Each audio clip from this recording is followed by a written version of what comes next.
Once upon a time, I had an idea. I wanted to look at the statistics for temperature in Britain in the last 150, 200 years. I'd already seen some kind of bullshit from the BBC, things like this, which shows from 1884 possibly up to 2022 that there's been a massive increase. I thought. So I thought to myself, what am I going to do? Jeremy, what are you going to do? Well, I'm going to look into it. So that's what I did. This is Jeremy Poole, the family man. Don't forget to like, share and subscribe. So I started by writing a letter for a Freedom of Information request for all of the good, not the ones on airport runways, the good Met Office weather stations. A list of all UK surface weather stations classified by Met Office as grade 1 or 2 climate stations, or the closest equivalent classification used internally. That's what I asked for, from as early as they've got it. And kindly, they sent it to me. And this is Jeremy Poole, the family man. Don't forget to like, share and subscribe, because I often wonder where they get these kind of temperature graphs from. Because I asked ChatGPT, my friend and yours, just to take a look at the weather stations. I've done this myself anyway. So I thought, well, anything level 3 or below has got more than half a degree of variance in it. It's not good enough. It says good, acceptable. Level 3, 4 and 5 is just junk. The accuracy is so far out that it's not worth it. You couldn't tell any difference, you know. The thermostat on your internal central heating in your house is better. So these are crap. So I took those out and I thought, well, why not just go for the perfect standard and the quality professional standard these year? Level 1 and 2.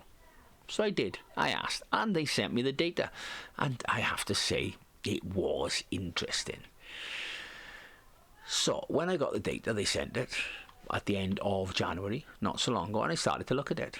It was quite surprising. Let me find it now. It's here somewhere. I have got it, honestly. Here it is now. Here it is. This is the data they sent me. Let me just move it across so you can see. Okay. What might be surprising on this Excel document is the lack of weather stations. In 1884, there was only one high-quality weather station in the UK. One, just one. That's of levels 1 and 2.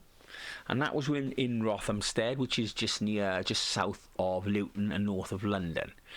And you can see there was no better weather stations or even equivalent until 1910. So when we come back to looking at where the information comes from, I have no idea. It's from shit weather stations that mean nothing. And we come along, and even when we're talking to 1940s, good quality weather stations in the UK, 1, 2, 3, 4, 5, 6 in the 1947.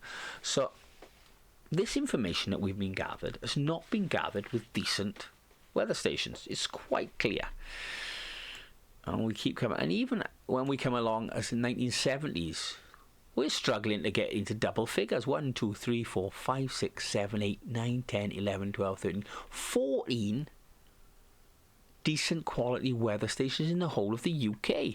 So this information, you're getting more good quality weather stations as we go along, and then when you're up to 2025, you've probably got 20 good weather stations. It's 42, or perhaps 30, 35 good weather stations in the UK. That's a good number.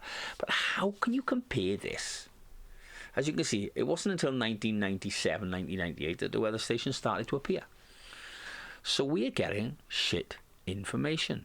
It's as simple as that. There is no way of taking information from one weather station in 1884 and postulating it to all the weather stations. So once again, we are being given absolute, complete and utter bullshit. And I mean that in the best possible way. Where is it? There it is. So this was my Freedom of Information request, and that's what they sent me. 1 weather station. So the BBC, with this great report on UK annual temperature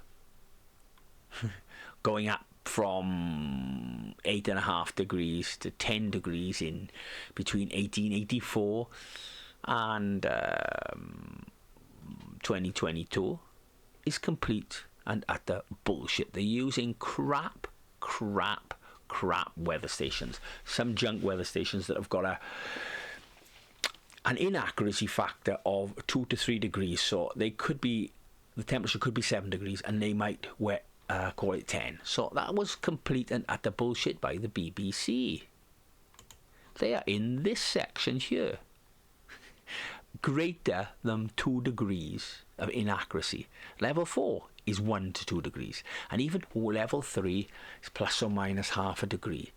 So you can come back to the BBC and say, okay, let's say plus or minus half a degree, 10.3. So it's actually 9.5 here.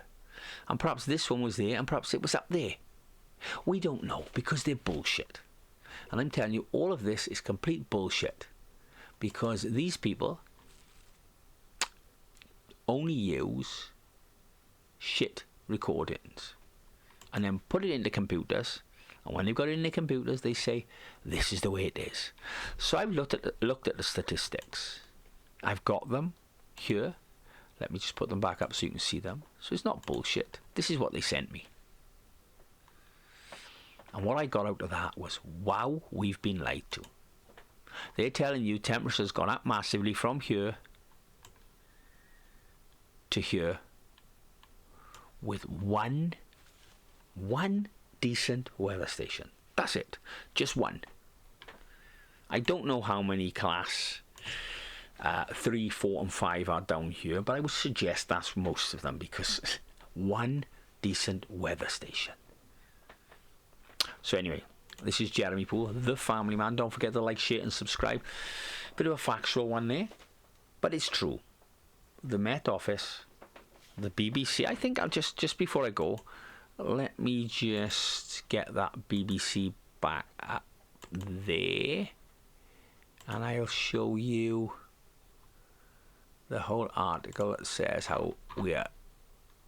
There we are. UK weather 2022 was the warmest year ever, Met Office confirms. The average annual temperature was more than 10 degrees average. That's Baltic for the first time. Great. The mean temperature across 12 months was 10.3, topping the previous 9.8. Imagine. Good God, move your towels back up the beach a bit. It means 15 of the UK's 20th warmest years on record have occurred in the same. Recorded. These are recorded on shit data. Although an arbitrary number, the UK surpassing an annual temperature average of 10 degrees C is notable. Yeah, well, okay, fine. Blah, blah, blah. This comes as no surprise, as since 1884, all the 10-year recordings, the highest annual temperatures have occurred in 2003. Since 1884. Yeah, because you've been adding shit stations on airports and in towns. Of course. Okay, so that's it really. Absolute bullshit. Okay, I know the sound will change now. I do understand that. So absolute bullshit. That's what I'm calling. You cannot measure temperature with only one decent temperature station across all that time. Okay? Anyway, like, share and subscribe. Don't forget to subscribe. Look after yourself. Look after your family. It's all bullshit. It's all lies. If the BBC says it, you know it's lies. I mean, half of those are on an Epstein file list. Goodbye. Look after yourself, look after your family. And don't forget, truth is treason in the empire of lies.